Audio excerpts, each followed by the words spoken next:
Sure, here's an expanded version of Scene 1 written in 800 words, with no headings added.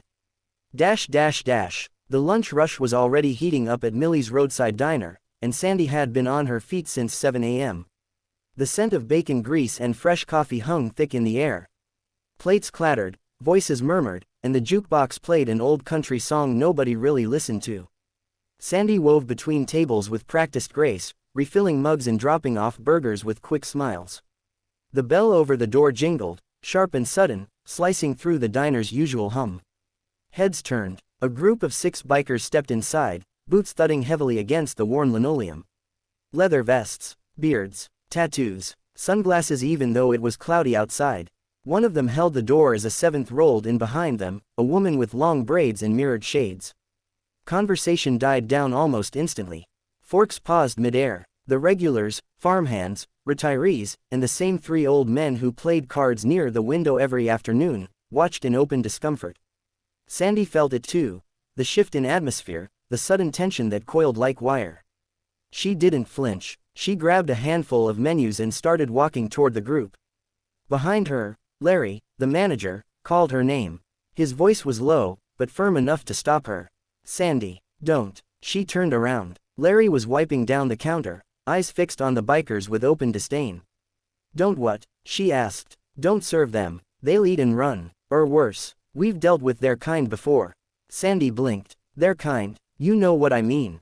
Troublemakers. They scare off good customers.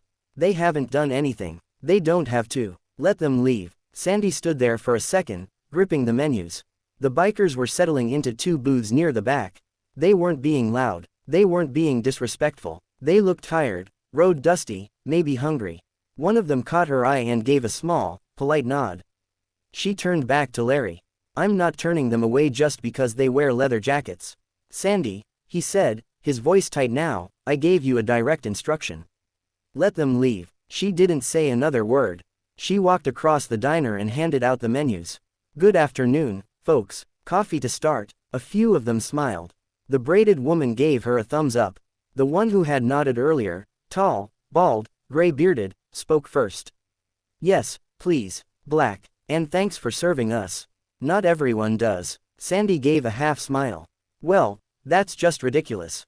Your people, your customers, that's what matters. She jotted down orders as they came in. Burgers, fries, a BLT, and a slice of cherry pie if it wasn't frozen solid. She could feel eyes on her the whole time, locals whispering, Larry scowling behind the counter, her coworkers pretending not to notice. But she kept moving. She filled mugs with steaming coffee, brought out silverware, and made small talk like she would with anyone else. When she brought the food, one of the bikers reached into his pocket and handed her a 20 before even touching his plate. For you, he said. You got guts. She smiled, a little more sincerely now. Just doing my job. When they were finished eating, every plate wiped clean, they quietly cleaned up their trash and left another generous tip on the table. As they stood to go, the woman with the braids met Sandy's eyes. People notice when you do the right thing, she said, even when it's hard. And then they were gone, the door jingling behind them. Sandy gathered the plates and carried them to the kitchen. When she came back out front, Larry was waiting at the counter. His arms were crossed. Office. Now. The staff pretended not to look. Even the card players had stopped their game. She followed Larry to the tiny back office, where the smell of burnt coffee and old paperwork lingered. He didn't sit down. He didn't even look at her. I told you not to serve them, he said flatly. I heard you, Sandy replied. And I chose not to listen. You don't get to make that decision. I absolutely do. I won't discriminate against people just because you don't like how they look.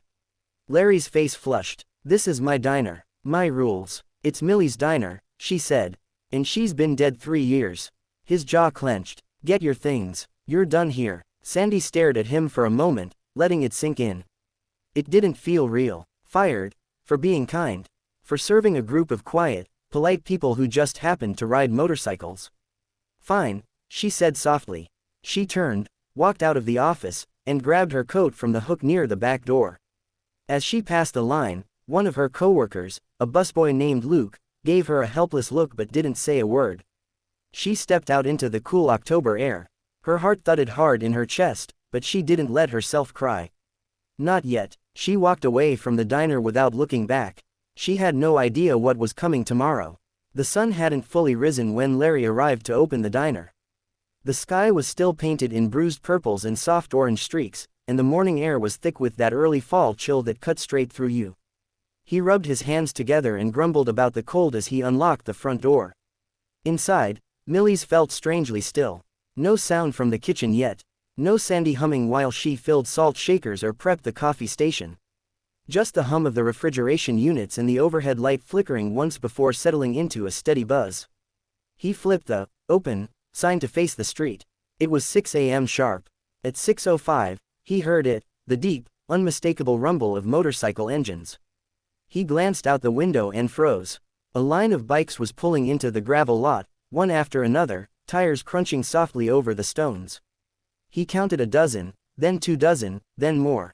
Not just bikes, pickup trucks, a minivan, a classic Ford Mustang. They just kept coming. By 6:15, the entire lot was full. Vehicles lined both sides of the road outside the diner. Across the street, people began stepping out with lawn chairs and thermoses. Someone carried a sign, another had a camera rig. Larry blinked at the words on the first sign he could make out, "We stand with Sandy." He moved quickly to lock the front door again, heart starting to pound. He didn't understand. How had this happened overnight? Outside, the gathering swelled. Men and women of all ages. Bikers in patched vests. A group of veterans in old army jackets. A woman in a wheelchair holding a sign that read, "Kindness isn't a fireable offense." Teens in school sweatshirts. A priest. A mechanic still in his oil-stained coveralls. People from town. People Larry recognized, faces he saw every week.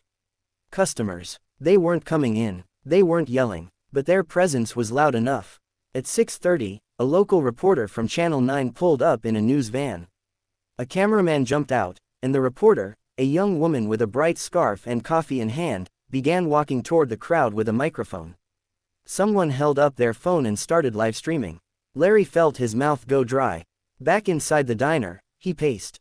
2 of the waitresses had shown up by now. They hovered near the back, whispering nervously. Luke, the busboy, walked in the front door and stared at the crowd through the glass. "Boss," Luke said quietly, "you might want to see the GoFundMe." Larry frowned. "What GoFundMe?" Luke held out his phone. The screen showed a photo of Sandy smiling behind the counter, her apron dusted with flour, hair pulled up in her usual messy bun. The caption read, "She stood up when no one else would. Let's stand with her." The total was already over $56,000. The number was still climbing. "Who started this?" Larry asked, but Luke only shrugged and walked away. Outside, someone with a portable speaker started playing music, an old soul track with a steady beat. The crowd clapped along. People began handing out donuts and coffee in paper cups. It looked less like a protest now and more like a block party. But it was clear who they were there for. Not the diner, not the pancakes. They were there for Sandy. By 7 a.m., the local high school civics class had joined. Their teacher stood beside them, arms crossed with a proud smile. One of the students had made a sign with glittery letters, "Doing the right thing shouldn't get you fired." Larry stood behind the locked door, watching through the glass. The diner was still empty. No customers. Not a single person had tried to come in. His phone buzzed in his pocket. A message from his supplier. "Saw the news. Might need to put your deliveries on hold." He didn't answer. Another buzz. Yelp notification. Then another. Then 3 more. He opened the app and saw his diner's rating dropping like a stone. Dozens of new 1-star reviews. Some from people he recognized, others clearly from out of town. The comments were brutal. "Fired for serving bikers. Are you kidding? Won't support a place where kindness costs you your job. Sandy deserves better." Larry turned the phone face down on the counter. He stared out at the crowd again. Some of the bikers were now shaking hands with locals. The braided woman from yesterday was there, helping an elderly woman carry a folding chair. Then a city councilman arrived. Larry recognized him instantly. He always ordered the chili on Thursdays. He joined the group, spoke briefly to the reporter, and nodded toward the diner with a grim expression. Inside, the waitresses quietly began taking off their aprons. "I didn't sign up for this," one of them said, not unkindly. "She didn't do anything wrong, Larry." By 8 a.m., a second sign had been taped to the diner's window. Someone had written it in bold black letters with a marker and a piece of cardboard. Under new management, coming soon. Larry didn't put it there. He just stared at it. He didn't open the door. He didn't say a word to the crowd. He sat down in the empty diner, the clock ticking above him, the coffee warming on the burner, and for the first time in 20 years, he wasn't sure what to do next.